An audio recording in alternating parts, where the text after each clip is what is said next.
Okay, so it's probably rolling about 30 knots today at least. Probably more like 40. And the white caps aren't as bad on this beach as they are on the other end over there. It's pretty rough. And it reminds me of when I was just under 15 years old. I'm thinking about 12 or 13. Uh, Sailing with Daddy out in Marina del Rey and my baby sister. And we decided to go out for a day sail on the Easy Rider, his 35-foot Erickson. His pride and joy, bought it new. And uh, back then, those boats were really expensive. Well, they're expensive today too, but there's some people, I think it's a lawyer and his wife that ended up buying that boat a few years back. Uh, this boat, he had it totally modified and put a bustle on it, added to the waterline. This boat took first like 98% of the time in all races that he had ever done, which was like a weekly thing. And uh, he did the Ensenada race and the Wet Wednesdays and all kinds of stuff, Transpac, everything. And anyway, we went out for a day sail one day, and it was a pretty day in California, Marina del Rey. And went outside the breakwater, and we're just sailing off into the ocean. And so all of a sudden it gets really windy, and the whitecaps and the waves started getting kind of big and started to just start crashing over the bow, and the leeward side of the boat was really dragging in the water. And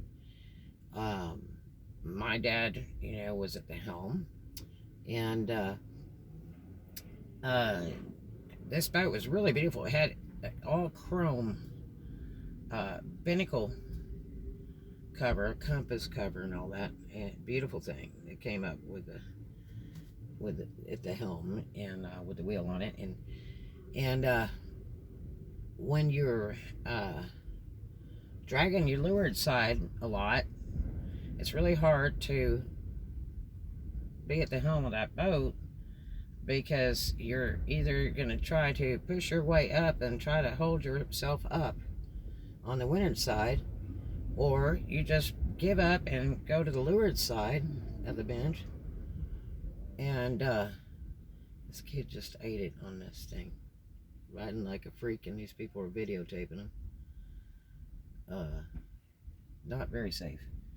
But anyway, and you kind of get scrunched. The weight of your bones against that leeward side, it's just kind of scrunch you right up and just keeps banging on you every time that hull slams down, on the water. Because it got to be a pretty rough ride. And I would say it was probably blowing, look at that little duck out there.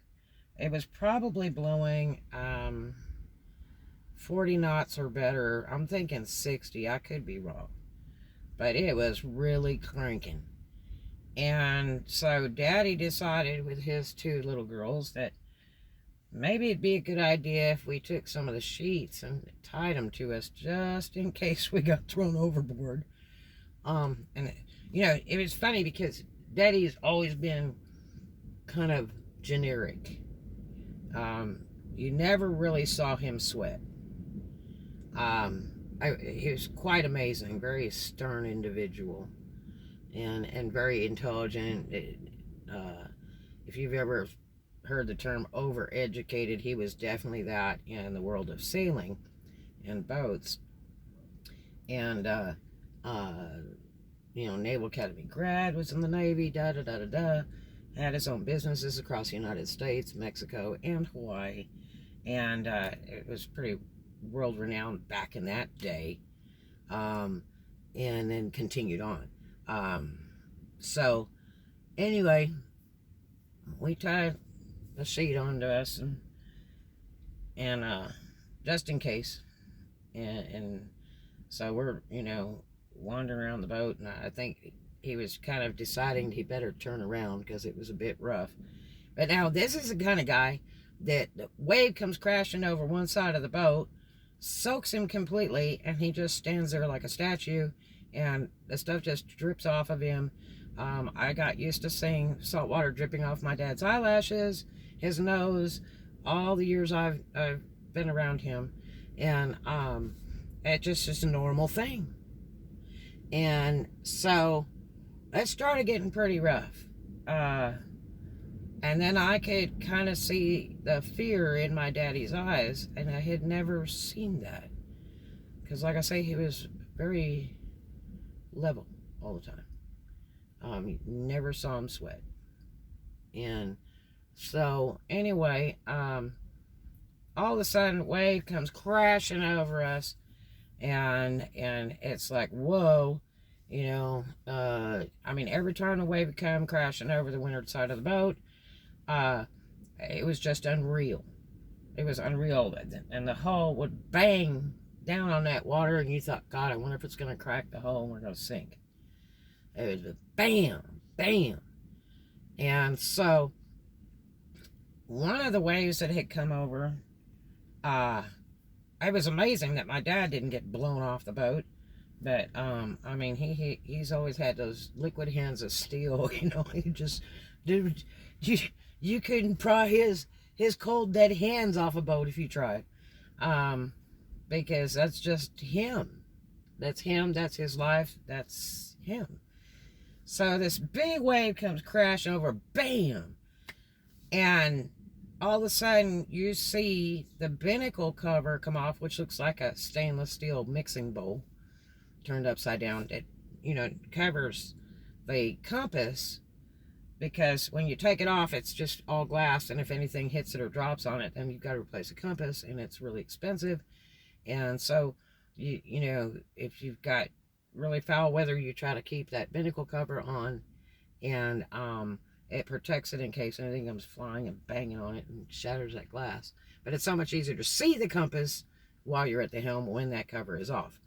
So anyway, all of a sudden the damn binnacle cover comes bouncing off that thing, and we're watching it kind of fly over the leeward side. My dad reaches out to grab that binnacle cover, and out of all the times in my entire lifetime, I'd have swore he'd have gone after that binnacle cover.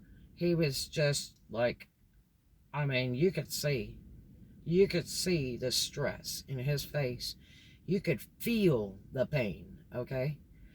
And all of a sudden it just went boom, blip, blip, blip, blip, and the waves, and just gone. And he was just like floored, okay?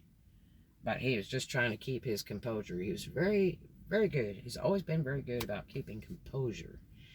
And so it was really upsetting. But he was mad as hell. You could tell he was absolutely on fire. He just turned bright red and was really upset about that.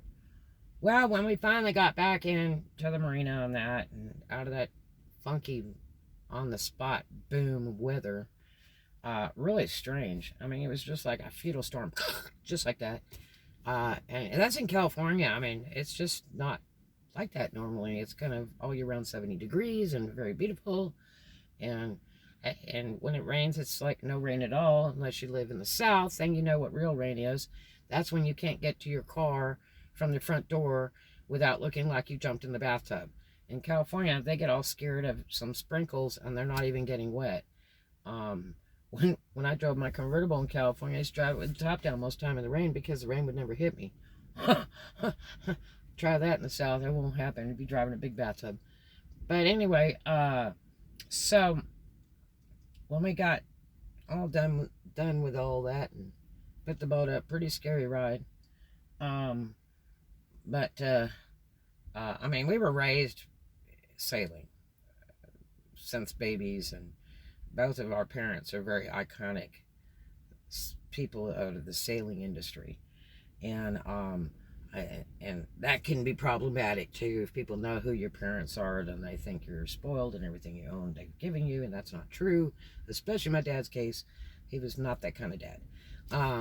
And so anyway, uh, my dad found out that, I guess a few weeks later, he was researching on getting another binnacle cover for that beautiful compass at the helm, because he was scared that somebody's going to drop something on it and crack it and break it, and then it would be really expensive.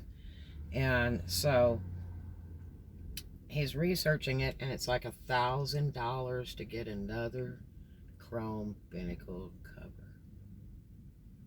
Oh my gosh. And $1,000, I mean, he was driving a Porsche back then, but hey, $1,000 is a lot of money then. Plus he had his 2 little girls, and don't think we were spoiled. We were not. We lived very, how do you say, frugally, and conservatively.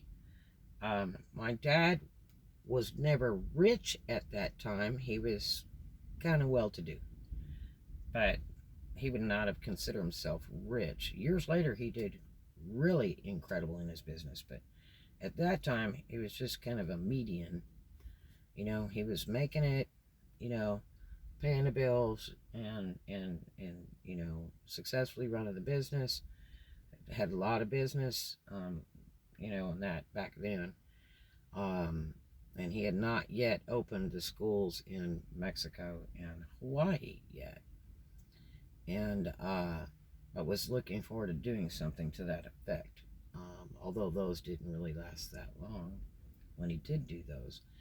But yeah, pretty incredible. And my father has owned California Sailing Academy Incorporated for a great many years. When my parents were together, when we were little bitty, they had the Academy of Sailing Incorporated in Seal Beach, well, Long Beach Marina Bazaar, okay, near Seal Beach. They had the Academy of Sailing, and they started that business and ran it together and were iconic. Although they never got along, not for nothing. They never ever got along. But they were 2 incredibly iconic business people. My mother made front page of the LA Times, being a, you know, top businesswoman with the Academy of Sailing. She also did it again, being a top female single-hander of 20 over 20-foot boat, of her Endeavor, the Peg of My Heart. I can't remember how big that boat is. It was like 24, 26. And they were pretty incredible. Pretty incredible. And but that was an interesting day. So anytime that I see the ocean get furiously mad, and I see the whitecaps kick up like that very day, I think about that binnacle cover when I swore my dad was going to dive after that thing. I swore. Amazing. So, it's just an old sailing story, and we all ended up safe and everything. And of course, with the captain, he's the king of sailors. The king of sailors. You always be safe with him. Anyway, talk to you later. Hope you have a great one. Love to you.